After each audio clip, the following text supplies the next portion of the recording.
Hi, guys, and welcome back to Live and Learn with Livy. Clearly, I am your host, Livy. How are we all doing today? I'm a little bit anxious. I'm a little bit anxious for this episode because I think this is going to be the most vulnerable I've been online, maybe ever. And I don't even know if I'm ready to share with what I'm about to share, but I don't know. We'll take it slow. We'll see how it goes. But basically, let's get right into it. Last night I realized I was having an ego death. And if you're like, what the hell is an ego death? What is that? It's basically, oh my God, I don't even know how to it's basically your ego is dying. And honestly, it's a really good thing when you want a fresh start and a new start in life and stuff like that. But let me describe a little bit ego versus soul, because then we'll get, and yes, very spiritual, but also it's kind of spiritual, kind of not. But it's just been a huge reflection period in my life these past couple months. And we're going to reflect on everything together of just how my ego was operating in ways that I didn't even know my ego was operating. And maybe you've dealt with this somehow, and maybe you haven't, but your ego's talking more than your soul is talking. And it's just really not beneficial, because your ego's really not that beneficial whatsoever. So your ego is ego is centered on the individual self, and it needs desires and fears. So it's very much yourself. You're focused on yourself, which is motivation. It seeks external validation, recognition, and control. Okay, Tiny just walked in. Girl, can you lay? What do you want, honey? Motivation. It seeks external validation, recognition, and control. Vibration. The ego is often associated with a lower vibrational energy of fear, anxiety, and judgment. And then perspective. Sees the world through a limited lens of personal experiences and emotions. Language. The ego often uses I and me, expresses its needs and desires. Examples. The ego might be driven by a need for status, wealth, or fears of failure. So that's very much the ego. You're really going to see that a lot in men, actually. And then the soul is connected to a higher conscience, a sense of universal unity, and a deeper purpose. Motivation. It seeks to evolve, grow, and contribute to the greater good. Vibration. The soul is often associated with a higher vibrational energies of love, peace, and compassion. Perspective. It observes the world from a broader, more objective perspective, free the limitations of personal experiences. The soul might be drawn to acts of kindness, empathy, and a deep sense of meaning. So I did Google all that, because the best way I can put it is kind of the ego is a little bit just kind of the devil on your shoulder, and the soul is a little bit more of just who you really are and your inner self. And it's really easy to get caught up on the Tiny, you got to stop walking, honey. It's really easy to get caught up in the ego. And all of this honestly really hit me last night, and I'm still processing a lot of it. So bear with me, but a lot of this came from a lot of reflection on my LA chapter and just everything that I did in LA. I feel like I've had my complete reflection of that era of my life, and I'm not necessarily proud of the woman that I was in California. And we're going to deep dive into all of that. But basically, I've been operating out of ego for a very long time now without my knowledge. And I think the reason that I have been operating out of ego is because I'm always ready for the next chapter. I'm always ready for I know I'm here to do big things, and I always get very caught up in that, where it's just things never feel enough for me, because I'm always okay, but we can do more. Let's do more. So it's very difficult for me to sit in the present moment and be okay, let's be grateful for all the things around you. I am extremely grateful for everything around me, but I do have that nagging voice in the back of my head that's you can do more. There's so much more. Why don't we do more? And that's genuinely just my ego. So a good example I can give you guys is when I did Netflix. Netflix was such a big deal. That was so huge. That was so exciting. I barely even let myself sit in the gratitude of that. I barely let myself sit in okay, that's a really big accomplishment. You should be very proud of yourself. I was very much this isn't enough. This isn't enough. I need more. I need more. And it was just, I get that with very many things in my life, and I think it's a blessing and a curse, because it will always motivate me to work harder. But at the same time, it's that can't be healthy to be I need more, we need to do more. And it's just because I expect so much from myself. I expect so much greatness from myself, but it's at what point is that super unhealthy? And obviously that's super unhealthy. And all of these things are coming from my ego. That's my ego being this isn't enough. We need more. We need more. That's just your ego. But it's hard to differentiate that with like, is that my ego or is that just like me trying to work harder or all those things? And it's like, my path will unfold the way it needs to unfold. I think the more you sit in gratitude and the more you're grateful for the experiences that you've had and what you are doing currently, like you're just going to be more successful. Like 15-year-old me would have actually died to be where I am today. She literally would have died. And it's like, but 25-year-old me can't even sit with where I am now because she just wants more. And it's like, why am I being so greedy? Also, I think my ego is as strong as it is because I've built it to protect myself. And this is like specifically in dating and like kind of how I treat men. But I've always been a very nurturing person. I've always been very open, very loving. I was always like that. But when you go through really traumatic things like abusive relationships, sexual assault, all of those things, it really makes it hard to be as open as you once were. And like, I used my ego to protect myself from dating in the future, but it wasn't even protecting myself. It was almost self-sabotaging situations or going for men that I knew I didn't want to date or not being open and nurturing and vulnerable with the people I was bringing in my life because my ego couldn't allow me to do that because I had built up this huge ego, this huge protection around myself because of the negative experiences I've been in throughout my life, whether that even goes back to like my relationship with my father and like the abuse that happened there. But the way I saw my ego within dating was that like I wouldn't give anybody a chance and I was completely emotionally unavailable. And it was like, how did you even expect to be in a long-term relationship when you're operating out of your ego? So this person isn't even getting to know the real you. Because you're not allowing them in because your ego is so protective of you and your ego is calling these men bitches.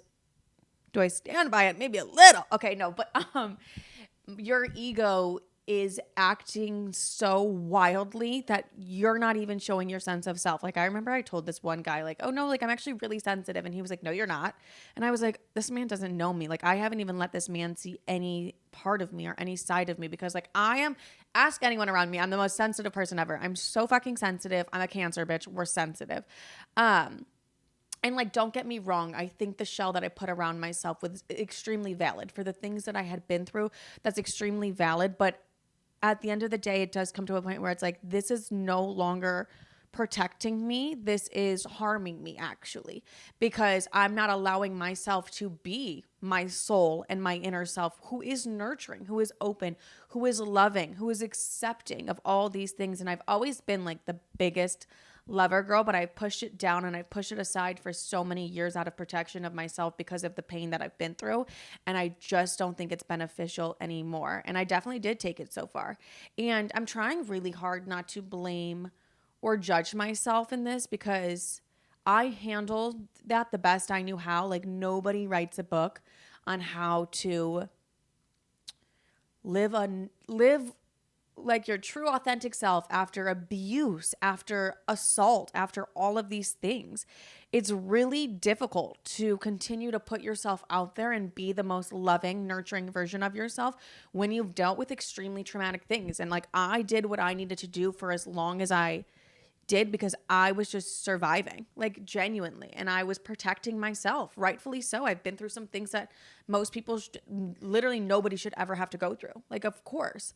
And I think about my mom a lot in this because my mom always operates out of her soul. And like if you guys listen to her podcast episode that I did with her, she went through a horrible marriage, like a horrific marriage, and then had a horrible relationship after it. Like the woman has still continued to operate out of her soul that entire time. Like the woman has been through some of the most horrific things I've seen, and she's still the most nurturing and loving person and so kind and so sweet.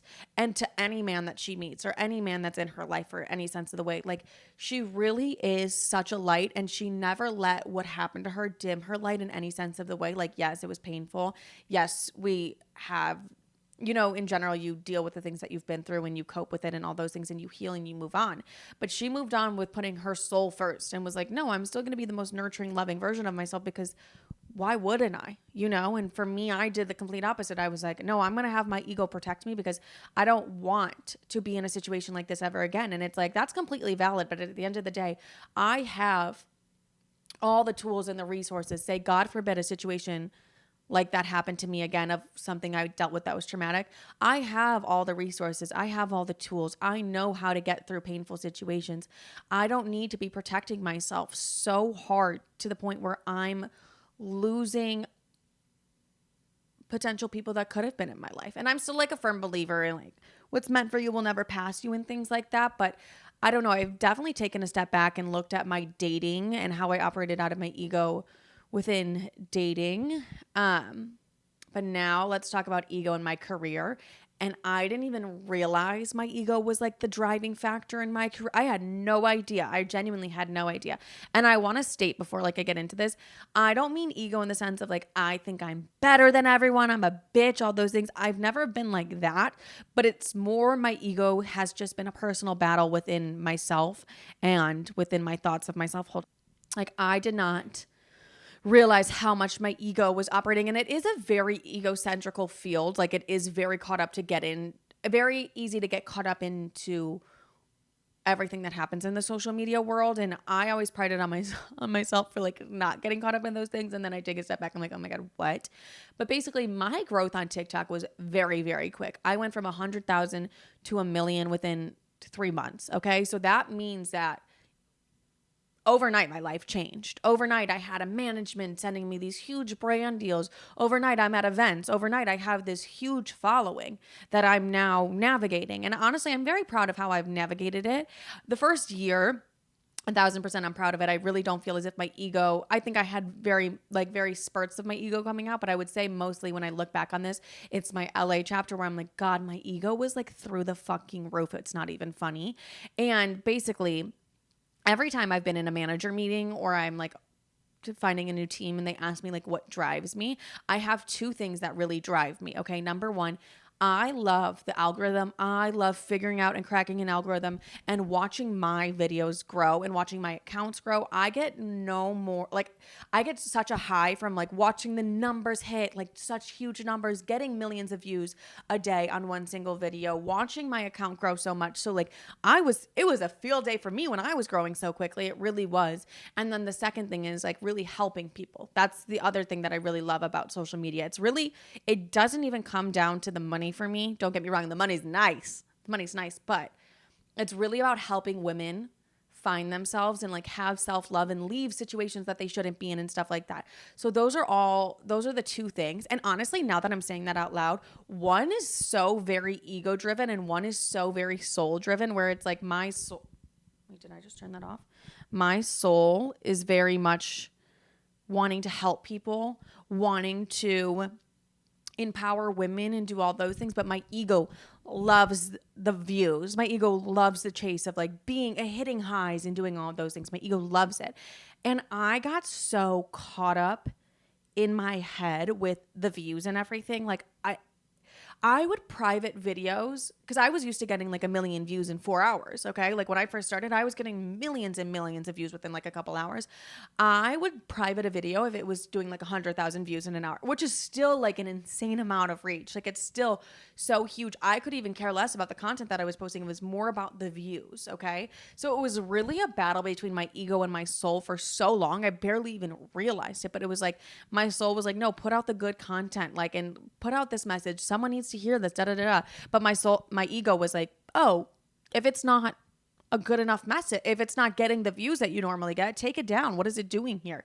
And I always was like, oh, that's just because I heard other creators say that they do that and things like that. But it's just like, that's not healthy. Like very much my relationship with my job and with social media hasn't been that healthy. It's been the main focus of my life, obviously, because I love it and I love to do it. And it's hard to not make it the main focus of your life when you're doing as much as, I mean, it's your job. Like, how do you not make it? I don't know.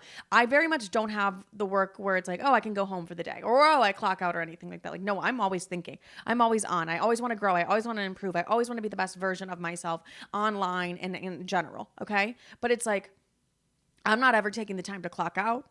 I'm not complaining. I'm just saying this is why it's like, unhealthy. I'm not taking the time to do hobbies or things like that. I'm spending majority of my time working on my own brand, and then I spend the other time just scrolling. And it's just like, that is not healthy. Like, this just can't be healthy. But I didn't even realize I was operating out of my ego. And nobody teaches you things. Like, you hear people teach you like, oh, views go down and stuff. But you're like, that's never going to happen to me, especially when I'm averaging like 1 million views a video. Like, it's not going to happen to me. But like, views go down. Your audience changes. You change as a person, and you don't want to do a fucking story time anymore. Okay? You change. Things change. People change. But I was always set on like, no, I'm not going to change. Like, I'm not going to do that. And then it was like, and then it does happen. And then your views do plummet. Okay? And then you're like, wait a fucking minute. You're like, hold on a minute. And for me, it didn't even matter if like I was getting love or hate. If the views were high, I was so fucking happy, genuinely. But I didn't even realize how big of a toxic cycle I was in until my views went down. I didn't even realize that I was in this horrific cycle. Okay. So now this will all make sense when I talk about the LA chapter and like my ego death, but I wanted to like really set you up with how my ego was operating in my career. And it really was just like about the views and the reach and stuff like that. My ego was also operating horribly with money. Like, that's just that. I looked at this as like, oh, I just have such an abundant mindset. And like, don't get me wrong, I do think I have an abundant mindset, but it was to a point where it's like, okay, this can't be good. Where like, I'm not tracking my finances all the time, you know, and I'm spending an astronomical amount of money with the mindset, oh, it's going to come back. Which it's like, but we don't need to be spending that much money. I'm not even aware of like subscriptions or things that I have, like very much ego driven things of like, the money's always going to be there. The money's always going to be there. It's going to be okay. The money's always going to be there. Where it's like, I thought I was doing myself a favor by being like, no, like I'm just like being positive, like whatever. It's like, no, babes, what you're realistically doing is, operating out of your ego. That's not like abundance, that's ego. Because at the end of the day, like you do have to be realistic when you are dealing with abundance. It's like, you should have a good control on your money. And I didn't. I genuinely didn't.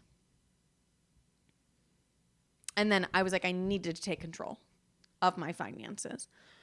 Okay, let's talk about the LA chapter. I was not the best version of myself in LA, and I've been reflecting and I've realized like a couple things that I felt like why I wasn't the best version of myself in LA. Number one, I was operating out of my ego. But number two, the people I surrounded myself with in LA, I'm not saying all of them, but I'm thinking of specific people. And definitely were people who really pushed that ego out of me. Okay. And I'm not blaming anyone for anything. I take full accountability of my ego, my actions and things like that. But I compare it to where it's like the people who really get me and know me and love me, where I have like Sissy, I have Tim, I have Allie, like people like that who will keep me humble, who will be like, no, you shouldn't think like that. You shouldn't do that, because I'm in a field where everyone's telling me yes 24/7. I'm in a field where I can do no wrong. Okay. Because these brands and these people are making so much money off of me. Like it doesn't even, no one really gives a, not saying that nobody gives a fuck about your well-being, but it's so easy to get caught up in that. Okay. But having my trusted people around me who will tell me like, no, you shouldn't be acting like that. You shouldn't be saying that you're operating out of your ego. And then moving across the country. And then I have new friends and stuff like that who are like, no, your ego is, but not even saying your ego is so right. Just like the decisions I was making by being like, no, you're so right. Your ego is so right. You couldn't be wrong. And it's like that on top of having yes people in my life as is, super toxic, super toxic. It was just like enabling my ego, and it had nothing to do with them. It had everything to do with me. And those were the people I chose to put in my life. And you know what I mean? Like that's not healthy, obviously, not in any sense of the way. I just think I surrounded myself with people who enjoyed that I operated out of my ego, because it did benefit them a lot. And that's just that. And that's, you know what, that's fine. That's their truth and whatever. But I've talked about this. I haven't really like gotten that deep into it. I had a really hard financial hardship when I first moved to LA, like just in the sense of I wasn't controlling my money. I wasn't aware of my money or anything like that. And I was always under the impression like, I'm just going to have more. I'm just going to have more. But it was 6 months without a brand deal. That's my primary source of income. And I ran through my savings. I fully ran through my savings. God, fuck, this is like so vulnerable that I'm sharing this. But I did completely run through my savings. And I was in between management, which means like brand deals are slower to come in. And so instead, I had two options. I could either be like, okay, you know what? Why don't I do something social media related. So I'm bringing in an income while I have no money coming in right now. I have a $4,000 fucking rent that I have to pay. Or I could say, fuck it, I'm going to bet on myself. Let's go into debt. And I don't even like the verbiage like let's go into debt or like let's bet on ourselves, because like I do think you should bet on yourselves, but there does have to become a point where you have to like be realistic, you know what I mean, where it's like I don't have an income right now. Like I should be doing other things for income and stuff like that, and it would have saved me so much time now if I had just been like, okay, let me do something else, like to make like a side hustle just to make money in the meantime while I'm waiting for my brand deals to come in or waiting for my brand deal payments to come in. Okay. But I like refused. My ego would not let me. And by my ego, I mean me. There was like, no, I have to only be doing like my brand deals and like my social media and things like that. And it's just like, that is so toxic to just be like, no, I have to. It's like, no, just like take a step back and be like actually financially responsible for 5 fucking seconds and be like, what do I do in this situation? It's like, don't operate on a, like, I'm meant to be doing this, so I have to be doing this. It's like, it's like what it said earlier. It's a limited mindset. It's a limited belief. You're not seeing all the other options around you where it's like, I could have helped someone with their social media and like done that privately on the side, made good money and just handled that and did whatever I needed to do and been able to pay my bills monthly. Okay. But it's just like, when you listen to your ego and your ego's like, God, no, like you shouldn't be doing something like that. It's like, but why? But why? You know what I mean? It's like, don't get so caught up in that. And I know I'm like saying it like I'm talking to you. I'm literally only talking to myself, but it's just like, don't get caught up in that because that's not healthy. And like I took it to the next level with my social media. Like I eventually got back on my feet. I signed with like an amazing agent. Everything was great. I made all my money back and everything was amazing. And it was just like, but it wasn't enough for me. It wasn't enough for me. It wasn't even just like I can't even tell you because I was at such a place in California where my ego was through the fucking roof that like nothing felt enough for me. I just couldn't even understand it. And I was like, I should be further where I am in my life. Like I should be so much further. And so it's a mix of like my ego telling me all these things. And then I'm extremely hard on myself when it's like, you're 25 and you're just doing what you're doing and you're doing extremely well. I was doing very, very well, but I was like, no, it's not enough for me. I need this. I need this. I need this. And it was just like, what the fuck? Okay. So I look back at if I'm being so brutally honest, I look back at my California self with like a lot of disgust. Like, I'm just not proud of the woman that I was when I lived there.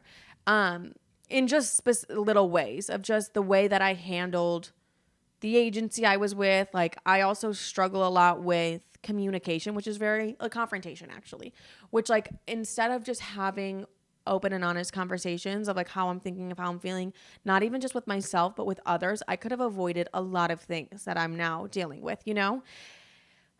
It's just like one of those things where it's looking back, I'm really not proud of that version of myself, but I had to experience that version of myself to have the ego death and the realizations that I've had these past 6 months, honestly. And I hope this is making sense, and I hope this isn't so like woo woo or anything like that, but this is just genuinely what I've been thinking and what I've been feeling and what I've been processing and what I've been reflecting on, and just the changes I'm currently going to make and I could have made. It's not like I'm going to sit here and beat up the old version of myself because she didn't know better. She didn't have the resources I have now or like the knowledge I have now. But I'm really just like not proud of that version of myself who was so greedy, almost extremely greedy is like the best way I can put it in every sense of the way, where it's like you need more and more and more. It's like you should be grateful for what the fuck you have. And I really thought I was grateful, but I've always just wanted more for myself. I've always just wanted better for myself.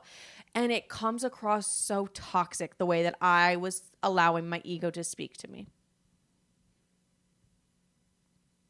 And it was so hard for me to be in the moment and be proud of everything I accomplished because my ego was in my ear, like, you need more, da da da da da.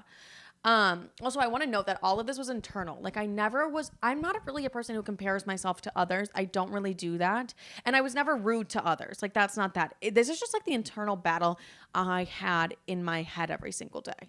Thinking like I should be like, even down to the fact where it's like, I should have a home by now. I should be a homeowner by now. It's like, where the fuck is this coming from? Do you know what I mean? Like, why can't we sit and be proud of where we are and who we are? You're in California. You're able to afford a beautiful apartment. You work so hard for this. Like, you're signing for everything. You bought a car. You did all these things, but it was never enough. I never felt enough. And it was my ego just wanting more. And the greed was just so sad. And I think it's because my entire life revolved around my work, and my entire life was my work.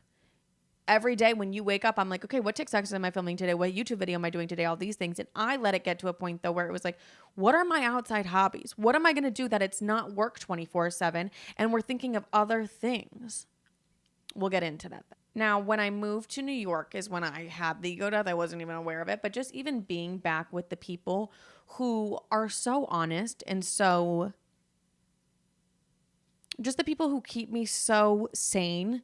And like, even when Sissy would be like, you don't have to have that all figured out right now. You don't have to have this immense pressure. Be proud that you just did Netflix, and sit in that moment and be proud. Like, to be back with my people, it feels like I was coming back home and coming back to myself. Now, I had to have like a lot of realizations within myself when I came back here. And this is what I mean by ego death, because this is what happened, where it was like, okay, this is actually like the death of an ego. So basically, I've talked about this many times, but like, I had to let go of, basically what I did was I left a high paying job, like a really good thing. And I was like, no, I know better. I have to go over here. I'm going to sign with this agency. I'm going to do all these things. It's going to be amazing.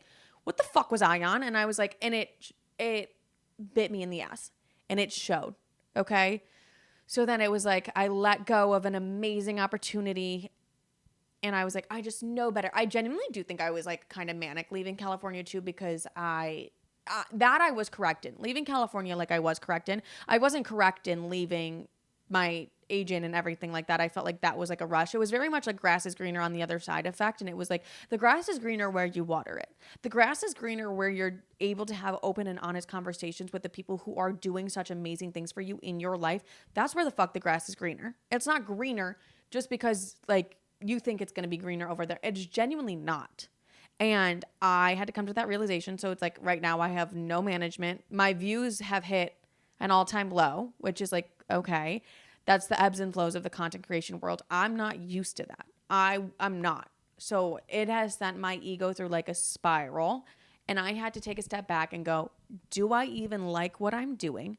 Do I even like who I am? Do I like what I'm putting out into the world?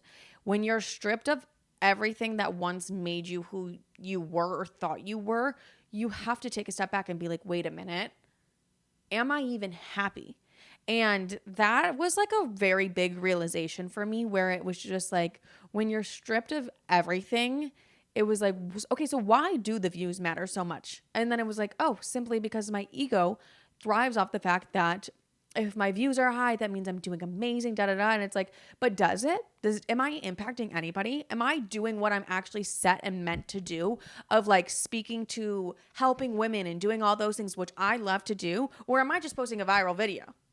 Like, and then just navigating that as well. It's like, this is a part of the job that you chose. Like, you're self-employed. There's so many benefits, but like, your views are going to go up and down. That's life. And like, you putting so much value and stake into that isn't healthy. And obviously it's not healthy whatsoever. And it's been it's so funny, because I think back to my psychic episode, like back in November, where she was like, stop looking at your numbers. And it took me a minute. And it's like, I can't say I don't look at my numbers anymore. It's still like a back and forth thing, but placing value, and like, if my views are down, having a bad day about it, what the fuck is that about? And it's just like, why do you need that validation of your views being high? Why do you need that? And it was like, oh, because my ego needs that. My ego feeds off of that. So get ready to see like a huge shift in content, honestly. And then I had to take a step back and be like, okay, the management I signed with, like, and all those things, and that I did that to myself, was it worth it? No, absolutely not. Absolutely not. And was that beneficial? No, absolutely not. And the reason I did it was because I was overwhelmed. I let my ego take over and all those things. And luckily, thank God that I have an agent who was like, no, you can come back anytime you want or anything. Well, she didn't really say that. She was like, you can come back. And I have someone who actually enjoys working with me and someone who I've built such an amazing relationship with. And like, I'm really grateful that I've had this moment where I can take a step back and go, no, like this is not how you were supposed to be. This is not the point of any of this. This is not the point of having a platform. This is not the point of any of this. And it's like removing my ego and literally having that ego death where it's like I don't want to operate out of my ego anymore. I only want to operate out of my soul. Like I really do. I want to focus on living like a softer life of like not having to have that hard shell anymore, you know? I don't think it's been beneficial, don't get me wrong, but like I have all the tools and resources I need to not have that hard shell. Like I really want to get back to myself of like the nurturing, not even back to myself, just like really let my inner self out and just like the nurturing, the caring, the softer version of myself. Like I really want her to shine because I think I haven't been in touch with her for so long. And like, I really think there's so much beauty in being open and being kind and being loving to yourself. And the fact that I haven't been that way to myself really makes me sad. Like it really does break my heart that I've just been not allowing myself experiences or even allowing my other people to see like the real true version of me because I've been so guarded and I've been so protected of myself. Like it really does make me sad. Also another thing that I really realized is like having a life outside of your job. Like, bitch, you have to have hobbies.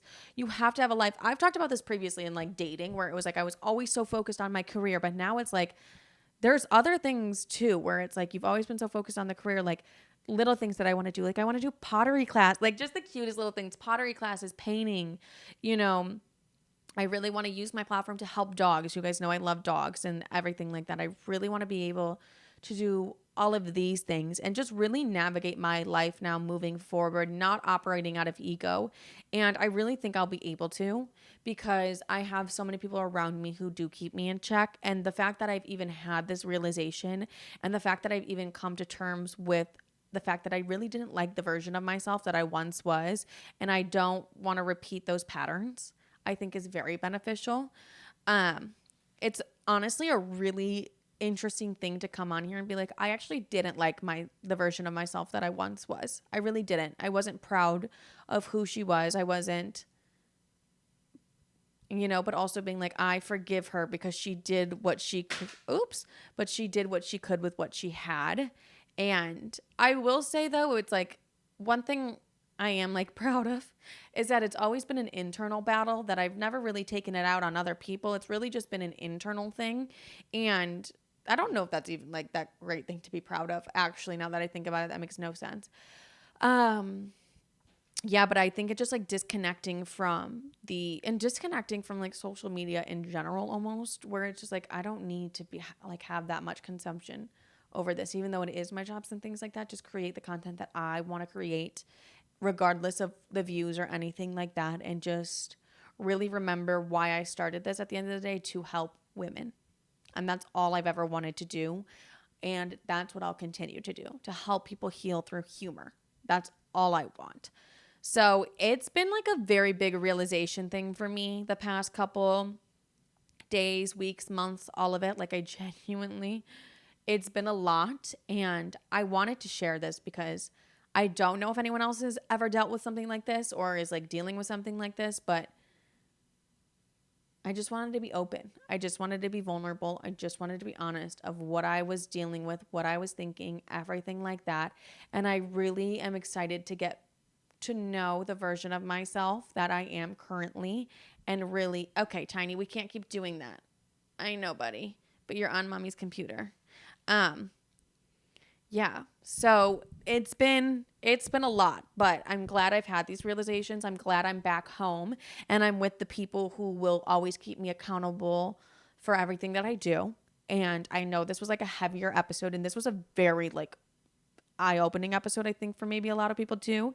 But I just really want to say I'm grateful and I'm thankful for all of you that have been with me throughout every journey and stage of life that I've been in. And thank you so much for listening. Thank you so much for watching. I love every single one of you. Let me know if you've dealt with anything like this. Like, feel free to DM me. Feel free to comment on YouTube. Anything like that. Feel free to be in my Instagram DMs. I never check my TikTok ones. But yeah, thank you for being along the journey, being along the ride. Tiny is literally dead asleep next to me right now. And if you guys have any ideas, oh, God forbid I say you were sleeping and you had to wake up like that.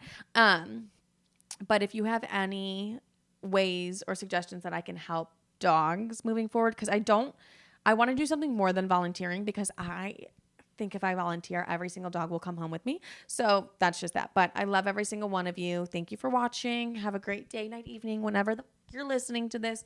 I love you. Bye.